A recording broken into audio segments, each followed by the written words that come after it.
projeto, o Roteiro Geoturístico, ele é um projeto de extensão e de pesquisa vinculado ao grupo de geografia, que é coordenado pela professora. A gente tem 6 anos de roteiro geoturístico já. O projeto nasceu em 2011 com a intenção de fazer as pessoas caminharem nas ruas de Belém, no Centro Histórico de Belém, para falar um pouco de turismo, de educação patrimonial, sobre patrimônio e despertar discussões, das mais várias discussões sobre o patrimônio da cidade.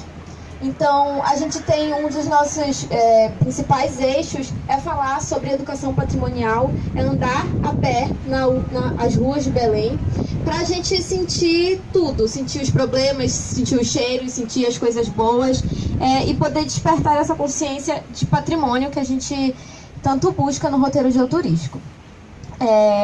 Dentre esses 6 anos, a gente já tem a gente tem 8 roteiros formatados.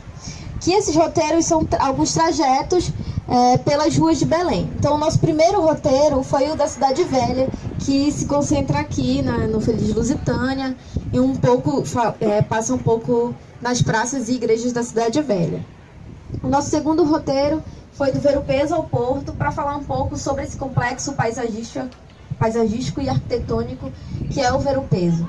O terceiro vai ser o roteiro da Belle Époque, onde a gente fala um pouco sobre as transformações urbanas que ocorreram nesse período de transformações econômicas e cultural que ocorreu na cidade de Belém. O nosso quarto vai ser o roteiro da Campina, onde a gente vai falar um pouco sobre o comércio, dar um outro olhar sobre esse bairro do comércio, que a gente costuma passar muito na correria, e aí no roteiro da Campina a gente anda com mais calma nesse bairro e percebe e tem uma outra perspectiva dele. O nosso quinto roteiro vai ser o roteiro do Reduto, onde a gente fala um pouco sobre esse bairro industrial da cidade de Belém. O sexto roteiro vai ser o roteiro... vai ser esse que a gente vai fazer hoje, que é o roteiro do Landi, que é o arquiteto Antônio Landi e as transformações que ocorreram em Belém no século XVIII, durante o século XVIII. E esse roteiro ele é muito interessante porque a gente centra numa única figura, que vai ser um arquiteto específico, que vai ser o autor de várias transformações, mas é um roteiro em que a gente vai conseguir enxergar as transformações urbanas que Belém passou, desde a comissão demarcadora a chegada da comissão demarcadora de limites até o período atual. Então é um roteiro bem interessante. O nosso sétimo roteiro vai ser o roteiro da Batista Campos, onde a gente já sai desse centro histórico e comercial de Belém e vai para outros bairros mais distantes, que é o roteiro de Batista Campos. Desculpa, eu esqueci de um roteiro. A gente também tem um roteiro da Avenida Nazaré, onde a gente sai do Mercado de São Brás e vai até a Doutor Moraes, quase o finalzinho da Avenida Nazaré, e fala um pouco dessa via que é muito importante para a expansão de Belém. E o nosso último roteiro que a gente colocou nas ruas, foi o roteiro do Marizal. Tendo essa perspectiva de sair do centro da cidade e ir para outros bairros. E o bairro do Marizal é muito interessante porque a gente faz olha o bairro por uma perspectiva que não é só aquela de residencial, como a gente tem no bairro do Marizal. Bom, fora esses 8 roteiros formatados que a gente realiza todos os anos, a gente tem outros roteiros que são realizados em parceria com outros professores e outras instituições. Então a gente tem o roteiro de Quaraci, que é em parceria com a Escola Bosque, onde os alunos da Escola Bosque fazem o trajeto. A gente já teve roteiro em Marabá, em Ponta de Pedras, em Cametá. A gente já teve roteiros esses que eu citei são de fora da cidade de Belém. E a gente está agora pensando o próximo roteiro, que vai ser em parceria com um grupo de geografia lá, vinculado também à Faculdade de Geografia e Cartografia, coordenado pela professora Carmena França, que é um roteiro na Vila de Mosqueiro. Um roteiro que está planejado para sair em novembro, durante o evento do IFNOPAP. Então, fiquem ligados nas nossas redes sociais, Facebook, página e perfil, que a gente está sempre colocando e atualizando. quando que vai ser os próximos roteiros.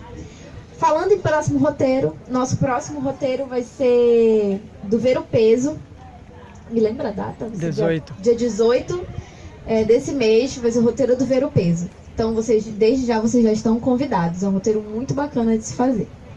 Falando especificamente desse roteiro do arquiteto Antônio Landi, que a gente vai fazer hoje sobre o trajeto, a gente começa aqui na casa, da parte de dentro, na Casa das 11 Janelas, para falar um pouco sobre a arquitetura da Casa das 11 Janelas, da influência que teve a Bahia para as transformações urbanas de Belém e cultural de Belém.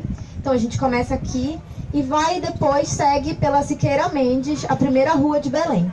Então a gente fala um pouco ali sobre o Clube do Remo, um pouco sobre a Igreja da Sé, a Praça Frei Caetano Brandão, e segue na Siqueira Mendes até parar na Casa Rosada, onde a gente vai falar um pouco sobre essa edificação. Depois da Casa Rosada a gente segue até a Igreja do Carmo, fala um pouco sobre o Largo do Carmo e a Igreja do Carmo. E depois seguimos até a Capela de São João Batista, onde a gente vai falar um pouco da capela e do Largo de São João Batista. Depois a gente segue e vai falar sobre o Palácio Lauro Sodré, ali na Praça Dom Pedro. Depois disso, a gente atravessa o bairro, atravessa a Avenida Portugal e vai entrar no bairro da Campina, onde a gente vai conseguir enxergar uma mudança de estrutura urbana do bairro da Cidade Velha para o bairro da Campina. E aí a gente vai pela Padre Prudêncio, se eu não estou enganada, e falar um pouco sobre os casarios e os casarões, onde a gente vai ver a influência do Antônio Landi na cidade de Belém. Depois a gente segue para a Igreja das Mercês, fala um pouco sobre essa edificação, fala também um pouco sobre algumas edificações que o Landi também vai exercer influência. Depois disso a gente vai para a Igreja da Nossa Senhora dos Homens Pretos, que fica na Padre Prudêncio. Depois disso a gente termina o roteiro na Igreja de Santana e fala um pouco sobre essa edificação, que vai ser considerada a maior obra do Antônio Landi na cidade de Belém, a maior obra ligada ao clero. E o roteiro finaliza lá por volta de 11h30, meio-dia. É um roteiro a pé, a gente vai caminhar pela cidade, a gente vai ter uma parada para hidratação, para vocês comprarem uma água, um lanche ou alguma coisa, ali pela Igreja de Nossa Senhora dos Homens Pretos, porque pode estar se realizando algumas vendas por ali. É importante ressaltar que o roteiro hoje está atrelado a um projeto maior, que vai ser o projeto Circular Campina. Acho que a maioria de vocês conhece o projeto, que é um projeto idealizado pela Maquicoacal, e idealizado para a gente caminhar no Centro Histórico de Belém, no bairro da Campina, Cidade Velha e Reduto, a fim de conhecer as galerias, os museus, os restaurantes, os botecos, as ruas da cidade, e andar efetivamente no Centro Histórico num dia de domingo, que é um dia voltado, na maioria das pessoas, voltado para o lazer, e que a gente pouco anda no Centro Histórico de Belém aos fins de semana. Então é um projeto que faz a gente olhar para dentro da cidade e caminhar por ela, vivenciar todas as suas coisas boas e as suas coisas ruins. E cada vez mais utilizar esses espaços, utilizar os museus, as galerias, utilizar os mercados, vivenciar os mercados.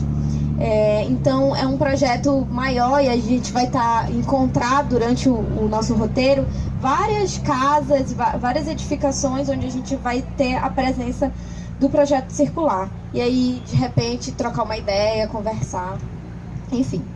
Bom, começando agora efetivamente o nosso roteiro sobre o Antônio Landi, eu vou começar falando para vocês quem foi o Antônio Landi. O Antônio Landi, ele é italiano, nasceu na vila de São Bernardo em 1713. Vem de uma família economicamente estável. Então, a partir dos 15 anos, ele pôde ingressar na Academia Clementina de Bolonha, que é a escola de belas artes mais conceituada de Bolonha. Então, lá na Academia Clementina de Bolonha, ele fez toda a sua carreira acadêmica, desde aluno, assistente, até ser professor titular da escola. Em 1750, com a assinatura do Tratado de Tordesilhas, o Antônio Landi integra a Comissão Demarcadora de Limites, que vem para Belém, que vem para a Amazônia, e ele integra como desenhista. Ele já era arquiteto formado, mas um brilhante desenhista. Então ele integra a comissão como desenhista e vem para cá com diversos outros, junto a outros intelectuais e bons profissionais, como o Grospel. Me perdoem se eu pronunciar errado os nomes, mas assim, a gente pode pesquisar, pode passar as referências para vocês. Então ele vem com o Grospel, que vai ser um engenheiro que vai projetar uma interligação de todos os igarapés e alagados da cidade de Belém. Um projeto que não vai ser viável por conta dos custos, e aí a comissão vai preferir aterrar todos os igarapés, e a gente sofre com isso até hoje.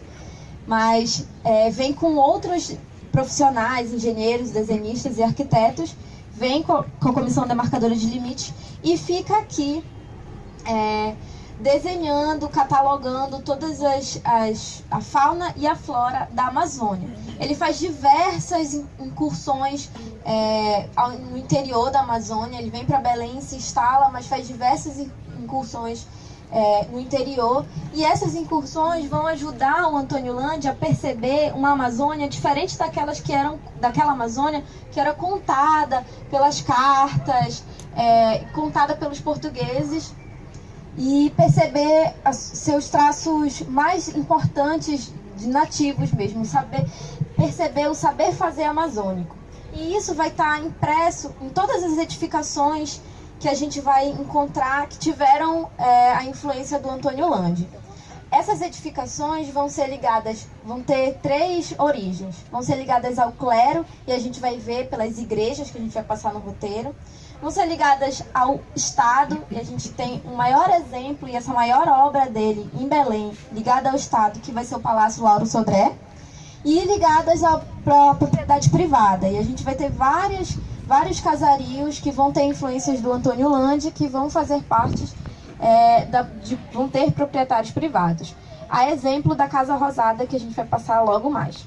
Contextualizando isso, a gente tem um espaço sendo desenhado. A Comissão Demarcadora de Limites chega para reorganizar esse espaço desenhado pelos portugueses, pelos primeiros portugueses que chegaram aqui. Então a gente vai ter uma mudança no traçado das ruas, a gente já vai sair daquelas ruas em que a gente tem um formato de leque, um ponto central, e as ruas vão sendo desenhadas a partir desse ponto, que no nosso caso é o Forte. Quando a gente passa para o bairro da Campina, a gente já vai começar a ver as ruas sendo construídas como paralelas e horizontais. Então a gente já vai começar a ver uma reorganização no espaço da cidade. Tudo isso sendo impresso na paisagem a partir da chegada da Comissão Demarcadora de Limites. E aí o Antônio Landi vai desenhar essa paisagem, vai catalogar essa paisagem, e isso vai ser munição, né? vai ser referência, base para a comissão fazer as suas mudanças urbanas e estruturais na cidade.